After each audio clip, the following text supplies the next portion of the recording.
Hey guys, in this video we are going to solve systems of equations with two variables by substitution and elimination. And we're also going to categorize the solution or solution set as consistent or inconsistent, as well as independent or dependent.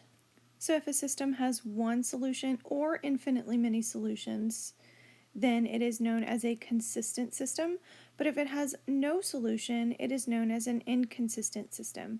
Also, it is known as independent if it is one solution or no solution, and dependent if it's infinitely many solutions. So let's go ahead and get right to it. So we are going to be solving by substitution on this one because x is already isolated. So we're going to take y plus 5 and substitute it into the other equation in place of x. Now we have an equation with just one variable, so we can solve for the value of y.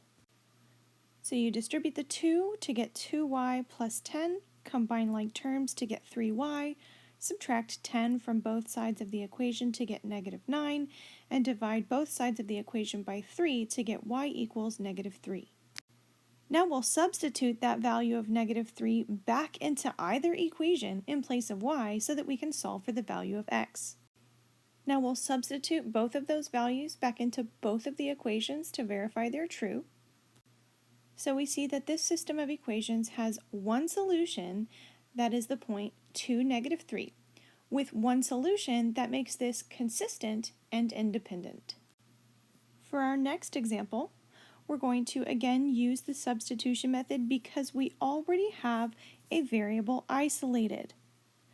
So I'm going to take the expression 3x minus 2 and substitute it into the other equation in place of y so that I can solve for x. When I distribute this negative 5, I'm going to end up with negative 15x plus 10. And when I combine like terms, my variables cancel out and leave me with a true statement of equality. So we have a special case solution for this one of infinitely many solutions. Basically what this means is that both of these equations represent the same line, so every single point on one is the same as every single point on the other.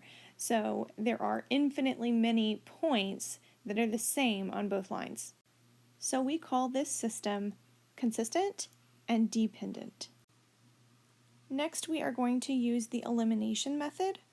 And the first example is set up super easy for us because we have variables that are already opposites. So we can go ahead and just add these two equations together, and the x variables cancel out to 0 and leave us with negative 2y equals positive 4.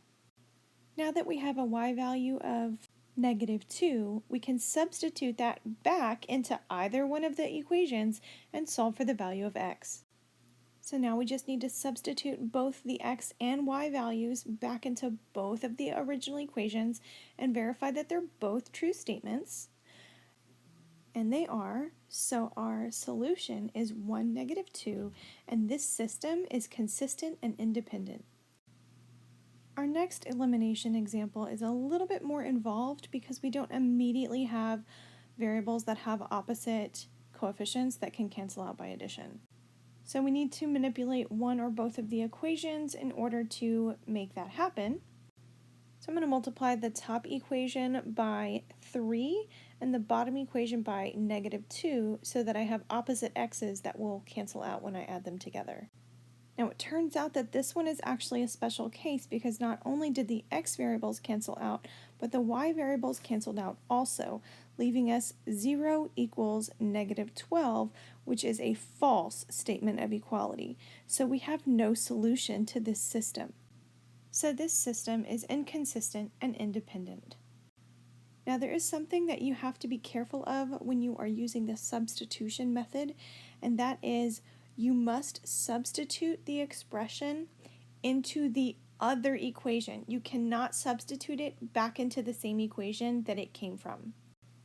because if you do, you're going to end up with an equation that has infinitely many solutions. And that can happen, of course, but when you substitute the isolated expression back into the same equation it came from, you're going to always end up with everything canceling out, and that's going to give you a false indication of a special case solution. I hope you found these notes helpful. Please let me know if you have any questions. Thanks for watching.